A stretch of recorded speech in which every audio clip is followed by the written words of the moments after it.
Hello friends, आज से हम लोग बायोलॉजी खान सर जी के नोट से पढ़ने वाले हैं। तो चलिए स्टार्ट करते हैं।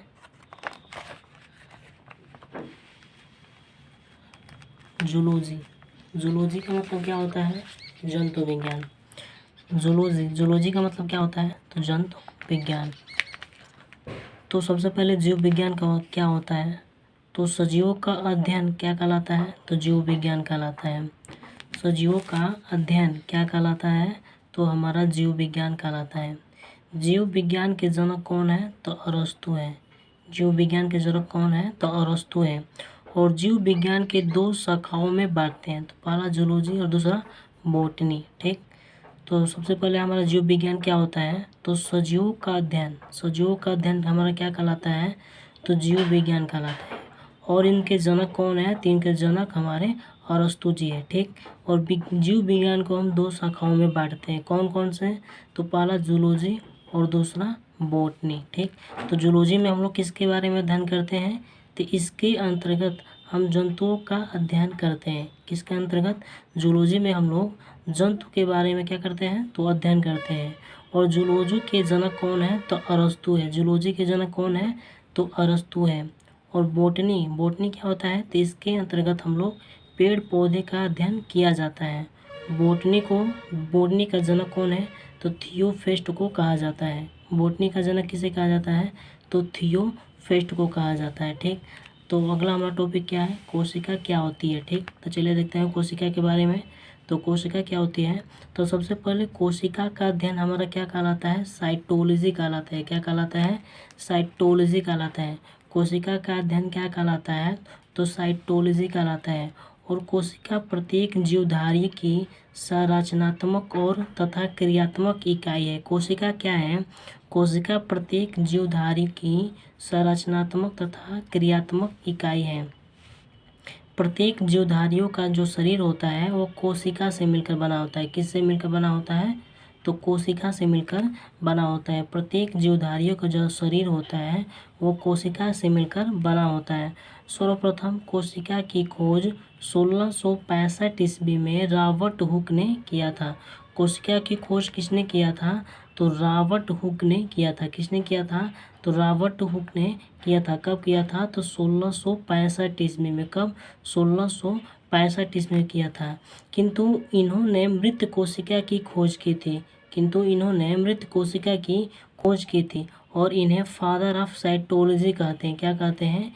इन्हें फादर ऑफ साइटोलॉजी कहते हैं। मृत कोशिका को नेफ्रोसिस कहते हैं। क्या कहते हैं? मृत कोशिका को नेफ्रोसिस कहते हैं।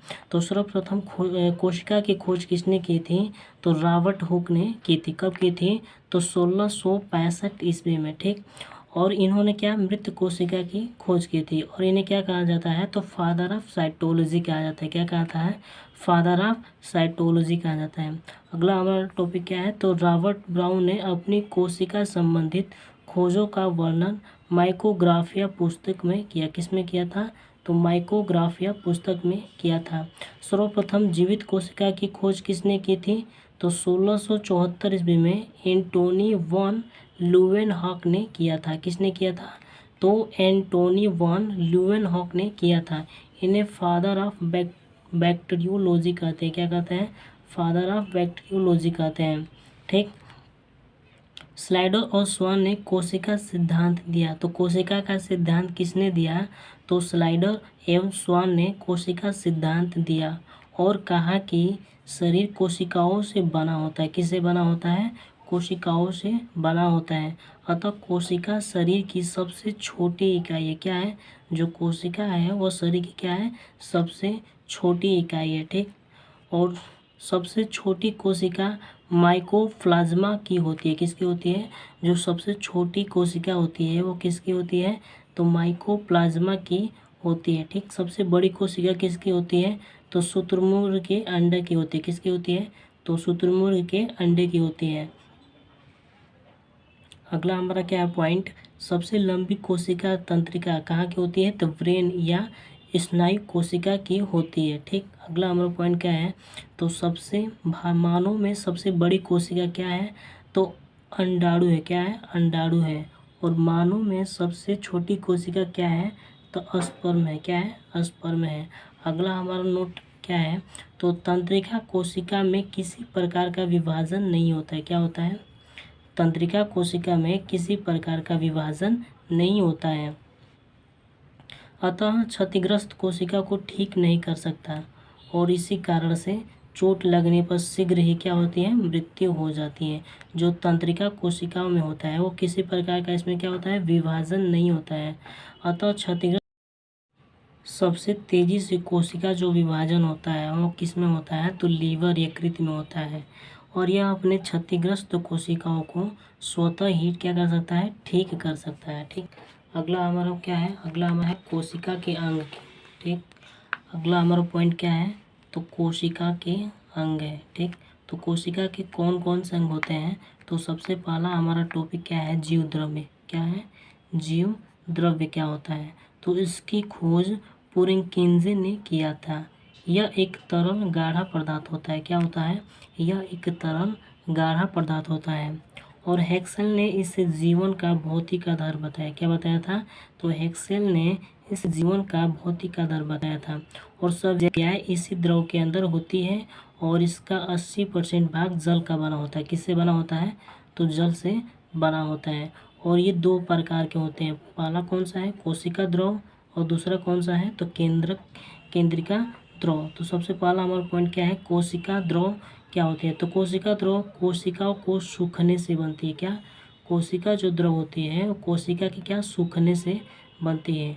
और दूसरा हमारा टॉपिक क्या है? कोशिका भित्ति क्या होती है? सेल वॉल क्या होता है? तो यह सेलुलोज का बना होता है। किससे बना होता है?